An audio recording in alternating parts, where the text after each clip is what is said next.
بسم اللہ الرحمن الرحیم۔ السلام علیکم۔ روزانہ واقعات سننے کے لیے اس چینل کو سبسکرائب کریں۔ حضرت داؤد علیہ السلام کے زمانے میں ایک ظالم بادشاہ تھا۔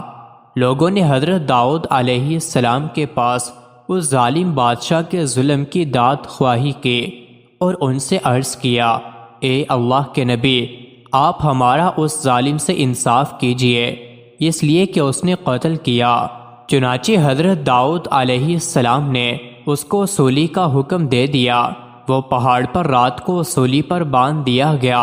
لوگ اس سے جدا ہو کر اپنے گھروں کو چلے گئے اور وہ ظالم سولی کی لکڑی پر تنہا رہ گیا۔ اس کے بعد اس نے اپنا معبودان باطلہ سے گریہ زاری کی، لیکن انہوں نے اس کو کچھ فائدہ نہ پہنچایا۔ وہ سورج اور چاند کے سامنے گڑ گڑایا اور کہا، میں نے تم دونوں کو اس لیے پوجا تھا تاکہ جب مجھ پر کوئی مصیبت آئے تو تم مجھے نفع پہنچاؤ، بس اب مجھے نفع پہنچاؤ۔ ان دونوں نے بھی اس کو کچھ فائدہ نہ پہنچایا۔ اس کے بعد وہ اللہ تعالیٰ کی طرف رجوع ہوا اور اسے اس کے ناموں سے یاد کیا، اس سے نالہ کیا، اے میرے رب، میں نے تیری نافرمانی کی، تیرے غیر کو پوجا، لیکن اس سے نفع نہ پایا۔ اب تیرے پاس آیا ہوں، تو حق ہے تاکہ تو میری مدد کرے، بس اپنی رحمت سے میری مدد فرما۔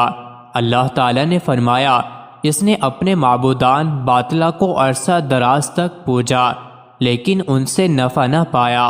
اب مجھ سے پناہ مانگی اور مجھ سے دعا کی، میں نے اس کی دعا قبول کی۔ بلا شبہ میں مضطر اور پریشان کی دعا قبول کرتا ہوں۔ اے جبرائیل علیہ السلام، میرے اس بندے کے پاس جاؤ اور اس کو زمین پر سلامتی اور عافیت سے اتار دو۔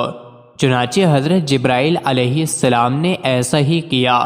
صبح کو لوگ حضرت داؤد علیہ السلام کے پاس گئے اور ان سے کہا، اس بادشاہ کو لکڑی سے نیچے ڈالنے کے واسطے ہم کو حکم دیجیے۔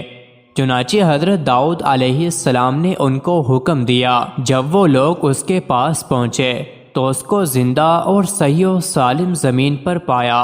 اس کے بعد لوگوں نے حضرت داؤد علیہ السلام کو اس کی اطلاع دی۔ چنانچہ حضرت داؤد علیہ السلام اس کی طرف گئے تو اس کو ویسا ہی پایا جیسا کہ تھا۔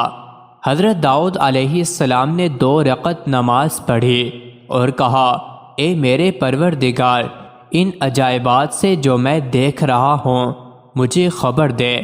چنانچہ اللہ تعالیٰ نے ان کی طرف وحی بھیجی، اے داؤد، اس بندے نے مجھ سے عاجزی کی، اس لیے میں نے اس کو قبول کیا۔ اگر میں بھی اس کی دعا اور عاجزی کو نہ قبول کرتا، جیسا کہ اس کے معبودان باطلہ نے نہ قبول کیا، تو مجھ میں اور ان میں کیا فرق ہوتا؟ اور جو شخص میری طرف رجوع کرتا ہے میں اس کے ساتھ ایسا ہی کرتا ہوں۔ اے داؤد، اس کے سامنے ایمان پیش کرو، وہ ایمان لائے گا اور اس کا ایمان راسخ ہوگا۔ میں ہی توفیق دیتا ہوں اور راہ راست دکھاتا ہوں۔ مزید ایسے ہی ویڈیوز کے لیے چینل کو ضرور سبسکرائب کریں۔